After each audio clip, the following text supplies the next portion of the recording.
We provide you the platform to turn your dreams into reality. Give wings to your aspirations with KR Mangalam University. Bangladesh की अपदस्थ prime minister Sheikh Hasina ने मंगलवार को अपनी party Awami league पर प्रतिबंध लगाने की धमकियां देने वालों को चेतावनी दी है और कहा है कि आवामी लीग कोई परजीवी नहीं है और न ही बाढ़ के पानी के साथ उभरी है। पूर्व प्राइम मिनिस्टर ने अपनी पार्टी पर प्रतिबंध लगाने की मांग करने वाले नेताओं का नाम लिए बगैर उन पर निशाना साधते हुए कहा है कि उनकी हिम्मत मुझे हैरान करती है। उन्हें यह नहीं सोचना चाहिए कि मैं सब कुछ छोड़कर चली गई हूँ। संविधान के अनुसार मैं अभी भी बांग्लादेश की प्राइम मिनिस्टर हूँ। उनकी सत्ता की कोई वैधता नहीं है।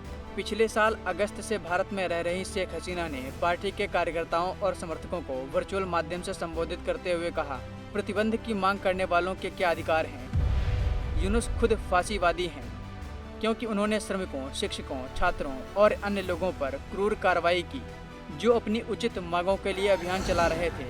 गौरतलब है कि नेशनल सिटीजन पार्टी और कुछ दक्षिणपंथी समूहों ने आवामी लीग पर प्रतिबंध लगाने की मांग की है। हसीना ने कहा कि यूनुस के पास देश चलाने के लिए कोई संवैधानिक आधार या जनादेश नहीं है। उन्होंने विदेश से प्राप्त धन से सुनियोजित साजिश के तहत सत्ता संभाली है। उन्होंने कहा कि मोहम्मद यूनुस ने आम छात्रों और लोगों को गुमराह किया है।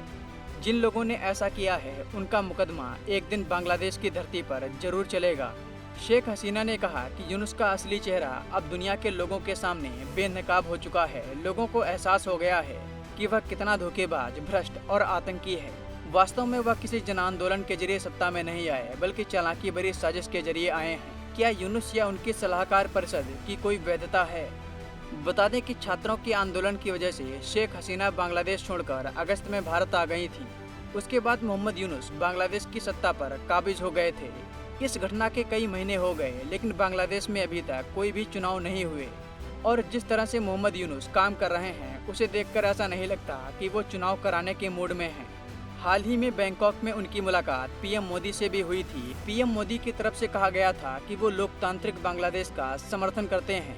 ये साफ मोहम्मद यूनुस को संदेश था क्योंकि बिना चुनाव कराए वो बांग्लादेश की सत्ता में बने हुए हैं। हाल ही में मोहम्मद यूनुस ने चीन का भी दौरा किया था जिसमें उन्होंने चीन के राष्ट्रपति शी जिनपिंग से भी मुलाकात की थी। चीन में मोहम्मद यूनुस ने भारत के 7 पूर्वी राज्यों का जिक्र किया था जिस पर भारत ने कड़ी आपत्ति जताई थी। मोहम्मद यूनुस ने चीन को अपने देश में तीस्ता नदी पर बन रहे प्रोजेक्ट में भी इन्वाइट किया था। ये प्रोजेक्ट भारत के सिलीगुड़ी कॉरिडोर से बहुत नज़दीक है, इसलिए इससे डायरेक्ट भारत की सुरक्षा पर सवाल उठता है।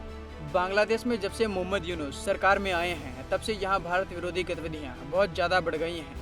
हालांकि अब देखना ये होगा कि शेख हसीना और बांग्लादेश को लेकर आगे क्या डेवलपमेंट होती हैं।